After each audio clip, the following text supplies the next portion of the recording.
Okay, hello. So today I'm going to crochet a sweater.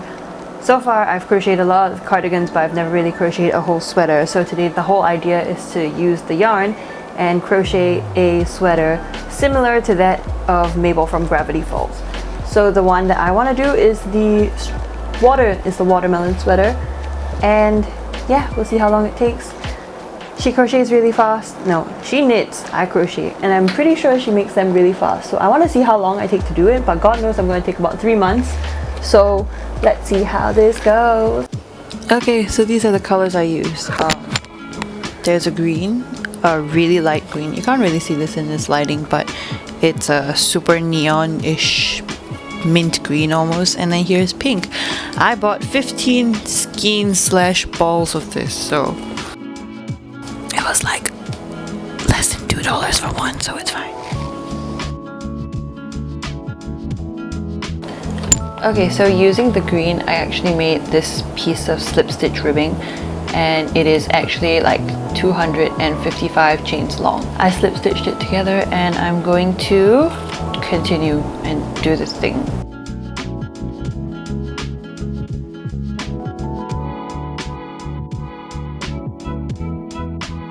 So if you want to know what 4 hours of work on a sweater with slip stitch ribbing looks like, it looks like this.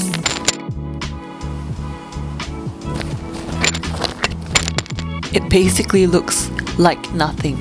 That's because 255 rows plus 1.5 times... I'm not gonna do math, okay? But yeah, this is what it looks like, and this is 4 hours of work. The slip stitch ribbing itself took about 2 hours, so this is very fun. Okay, so after doing 2 rows of double crochets for this green on top of the slip stitch ribbing, I decided to change into the lighter mint green color. So I looped that in. I'm just going to cut this off now. Cut it off here so there's a little bit of space for it to be threading. There we go. And we can toss this little green one aside. Thank you. And we'll get to crocheting.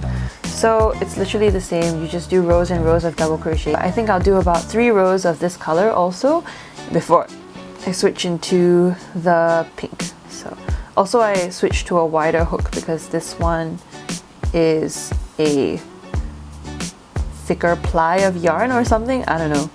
Anyway, it should be fine.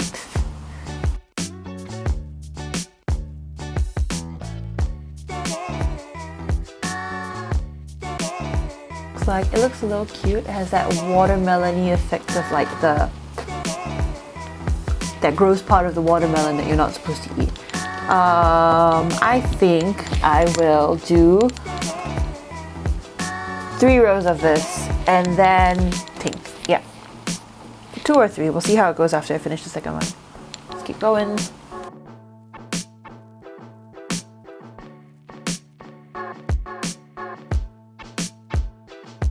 Okay, so this is what we have so far. It's just the frill. We're gonna switch to the pink now, and I'm going to film that, but first I have to show you I made a sleeve. Wow! And it actually has the curves that sleeves should have because I don't want to attach it as a straight line. I wrote a pattern down for it, and I'll show you that later. And in terms of count, we are at 8 hours and 52 minutes.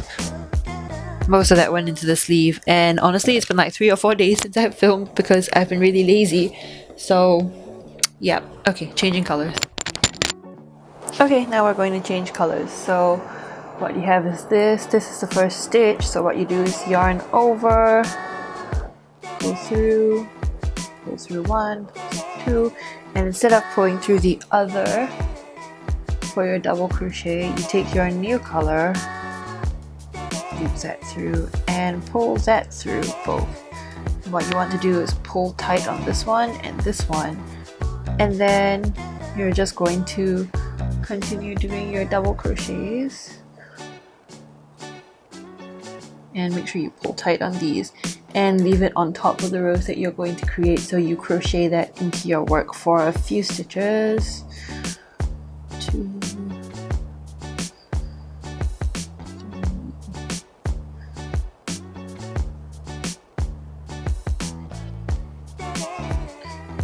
also, the sleeve itself took 2 balls of yarn, 2 and a little bit of the yarn, and so I decided to do 4 rows of the green instead so I don't run out of pink, because I'm afraid that I might run out. Anyway, keep doing that. Keep double crocheting it in, and afterwards you just snip this green one off. Get rid of that, and you have your pink, and you just keep going.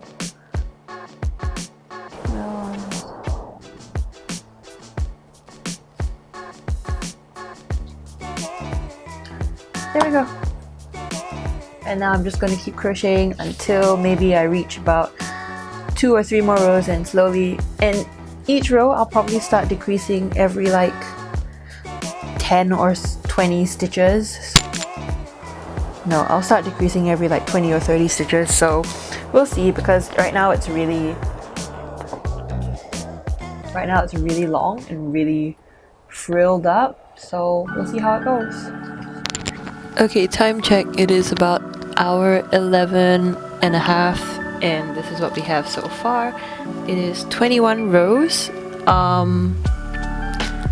I constantly decreased it in multiples of 5, so it was like 25, and then I invisible decreased by 1, and then 30, 35, and eventually what we ended up with is a row with 112 stitches, and they're double crochets, so I marked it here. This is the first row. Someone is screaming outside my window. Okay, anyway, so this is what we have so far. At row 20, I increased to a 4.5 hook, and at row... Can you hear that? Sometimes I get concerned by people, like, about people that I'm living around, but it happens a lot, always at night. So anyway, at row 21, I changed it to a 5mm hook because it was just taking up a lot of time. Anyway, so the 4 rows was 1 ball of yarn, and this is another, and I'm just going to show you how to add yarn to the tail end. Okay, so let me zoom in, and this is what we have. So to supplement it with a new ball of yarn, what you're going to do is get the new string, and we'll face it this way here. So this is the one that's attached to your project. This is the new string. So what you're going to want to do is to take this and tie a knot here. And this is what you get. And on this side, you're going to take the string that's attached and you're going to tie a knot here.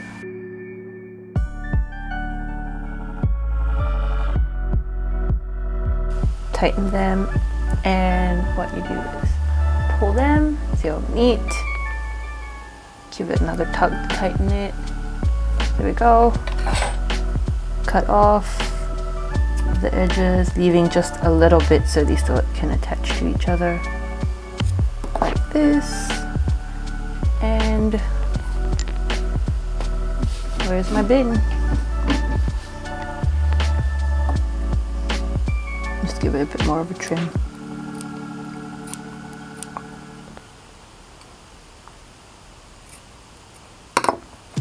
And there we go. And you can just continue crocheting that into your work, like so.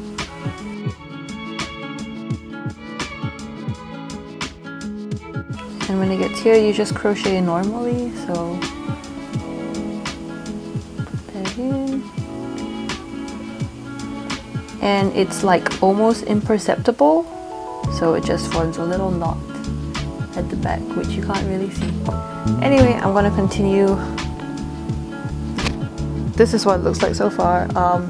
The bottom was a little bit of a mistake. It has a peplum-y effect because I decreased it irregularly because I was too lazy to count. So don't do that. Let's see. Okay, so far I have done 44 rows, but it's a little short.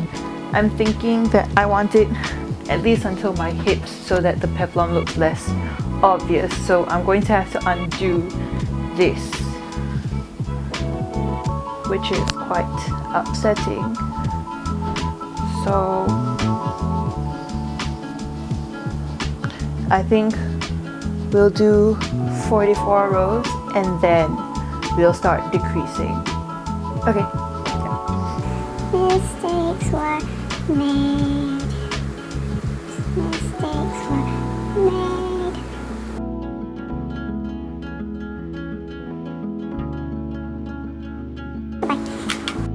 Okay, so after making 40 rows of pink, we're going to make the part of the sweater that attaches to the sleeves. To make sure there are armholes, you can't continue working in a spiral. So what you need to do is create 2 panels that you can attach sleeves to and sew together later. To do that, you need to count how many stitches are in your last row. For me, there was 116, divided by half is 58. So row 1 of each panel will have 58 stitches. On top of that, since I made sleeves with curves, I need the panels to match the sleeves, so I made a somewhat pattern that will fit in it. Hopefully this diagram is sort of helpful. So basically the top part is row 41 to 43, which has the curvatures, and row 1 to 40 are the straighter sides that you work in a spiral. First thing that we start with is here. So getting this in here, and we're going to tie it on.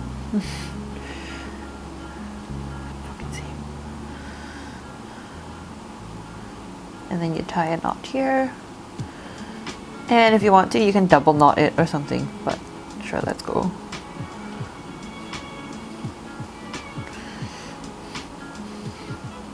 And then you go through and pull through, chain 2 and crochet in here.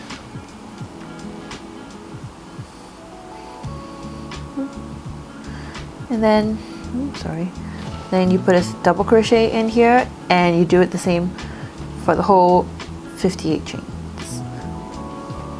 And I'm going to continue doing it, but I'll type out the instructions instead because I'm not great at talking.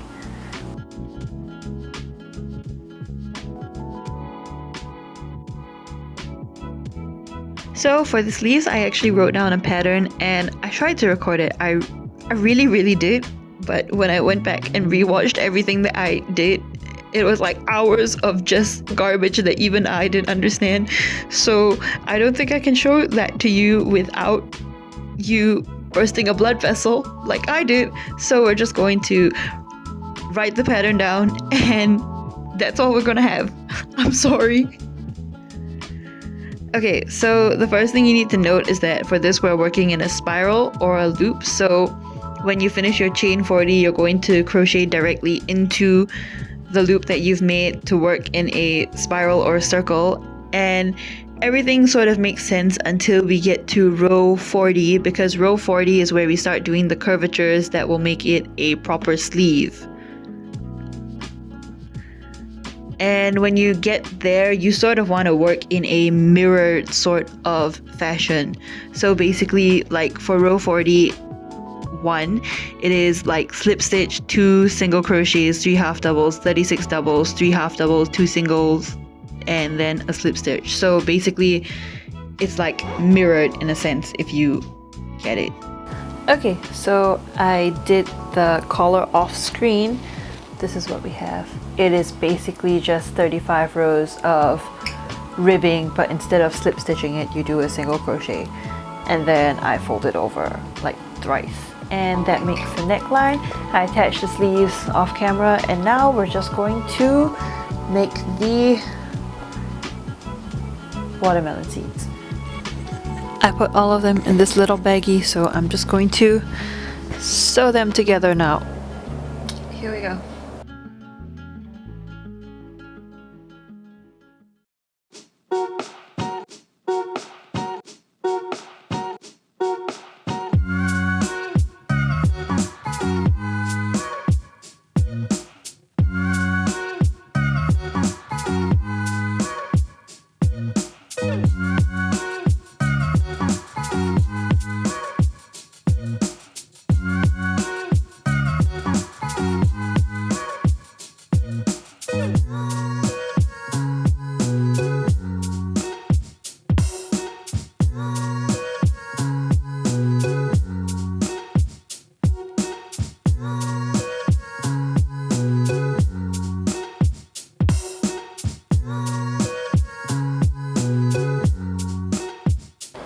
Okay, so yeah, Little Miss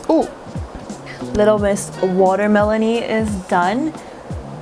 I like it, I guess. I have nowhere to wear it because it is scorching here and I'm just gonna give myself heat stroke if I try to wear it. So I will shelve that for when traveling is a thing again, which seems further and further away every single day. Anyway, the final time check is focus, focus, focus. 23, 23, 25, I'm dyslexic. 20, 25, 36, 40. Yep, 25 hours, which is a lie because if you see, I started on the 30th of April and ended it on June 17th, which is actually much faster than I thought I was. I guess it just felt like forever because technically I could have done it in a day. I should see how much I can crochet in a day. Well, yeah, anyway, thanks for watching. I hope you enjoyed me losing my sanity. And yeah, I'll see you next time, I guess. Okay, see ya, love ya, bye!